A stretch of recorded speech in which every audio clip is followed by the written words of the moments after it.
Bonjour à toutes et à tous, 2014 est mort, nous voici en 2015.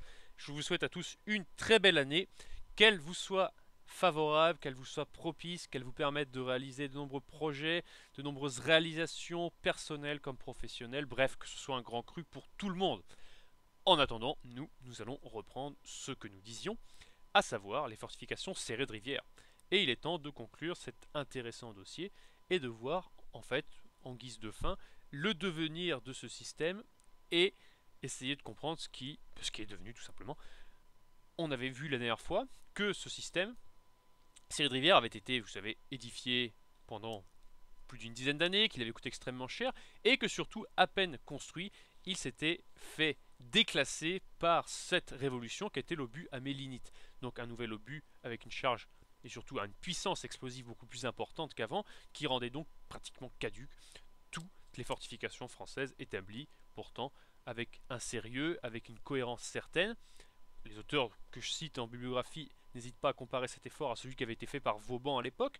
Eh bien, tout ceci s'était retrouvé pratiquement obsolète du jour au lendemain avec ce nouvel obus. Comme ça arrive parfois en histoire, je vous reviens à la vidéo précédente. Donc on s'était dit qu'il fallait quand même sauver ce système, et on avait allongé à nouveau des crédits, on avait renforcé les murs, on avait renforcé l'artillerie, on avait déplacé certaines choses, mais tout de même, on va voir maintenant pour terminer que le système serré de rivière n'est, on ne pourrait pas dire mort-né, mais a connu de graves problèmes par la suite. Pourquoi? Eh bien, c'est ce qui va nous intéresser dans les quelques minutes qui viennent, c'est que la doctrine militaire française change à partir des années 90-1900.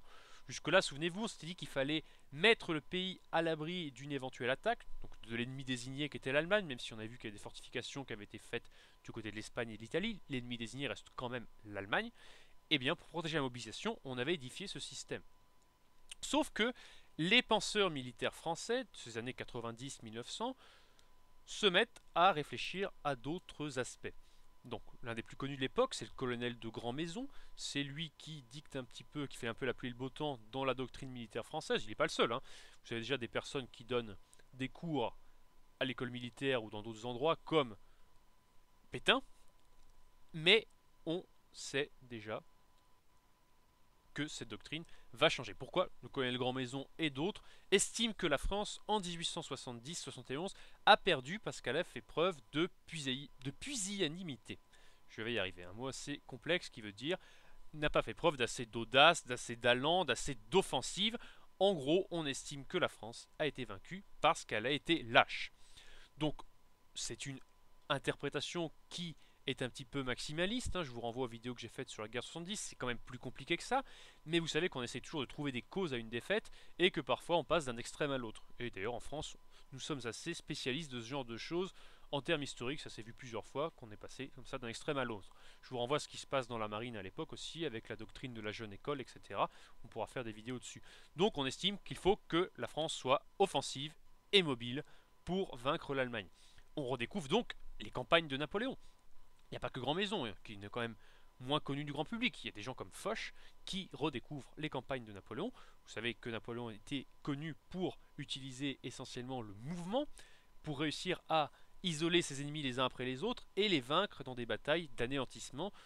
Mais ça a surtout marché au début.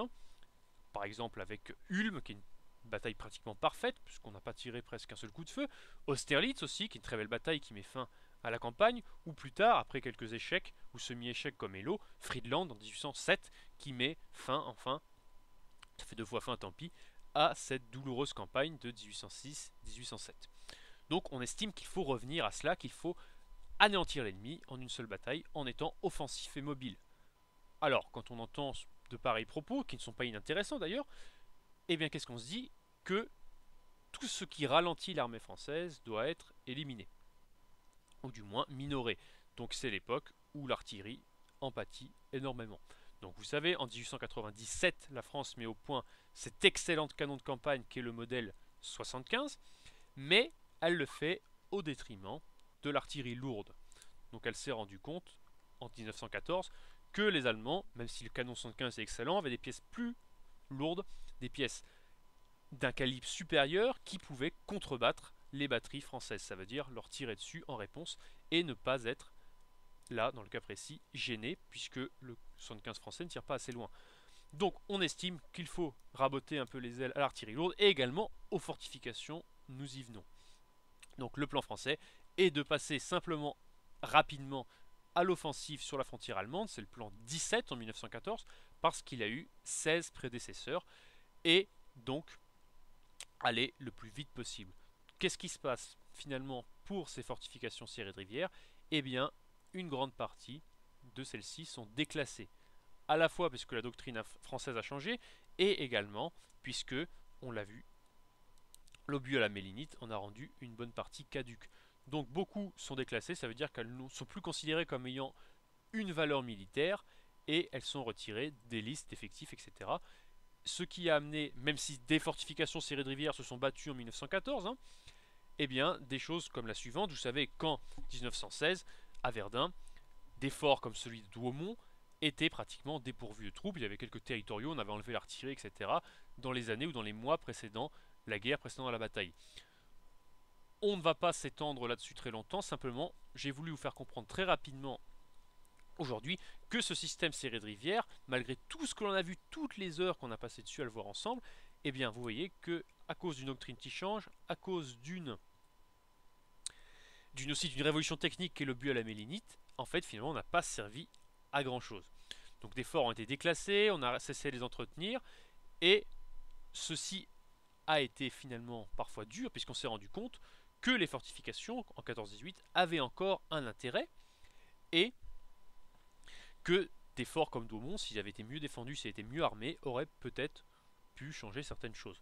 On n'est pas là pour faire de l'Uchronie, mais en tout cas, ce qu'il faut retenir, c'est que ce système n'a pas finalement servi autant qu'il l'aurait pu.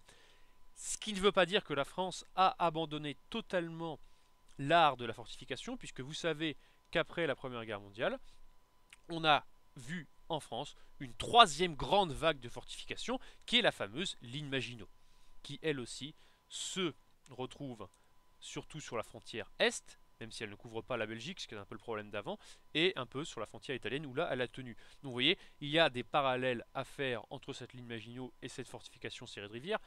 Attention, hein, ça reste des parallèles, ce n'est pas la même chose, les époques ne sont pas les mêmes, mais tout de même, qu'est-ce qu'on remarque dans l'histoire militaire française?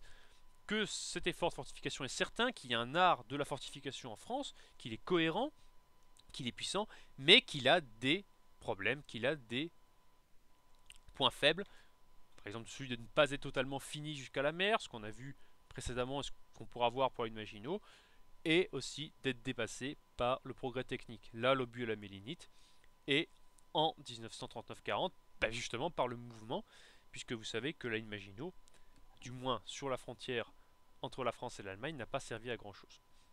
Donc j'espère vous avoir intéressé avec ce dossier qui, je l'accorde, je l'avoue, je l'admets, est tout de même un peu particulier, puisqu'on parle de justement quelque chose qui n'a pas finalement servi énormément, mais qui est peu connu et qui permet de comprendre un peu comment la France d'avant 1914 pensait pouvoir faire la nouvelle guerre, on a vu que ça a évolué, pensait pouvoir contenir l'ennemi, et aussi qui permet de voir que la ligne Maginot n'arrive pas comme ça d'un seul coup, comme un cheveu sur la soupe. Il y avait déjà eu en France Vauban et il y avait déjà eu Serré de Rivière. Donc, la prochaine fois, je ne sais pas encore de quoi nous allons parler, j'ai plusieurs projets. Pourquoi pas revenir à l'Antiquité?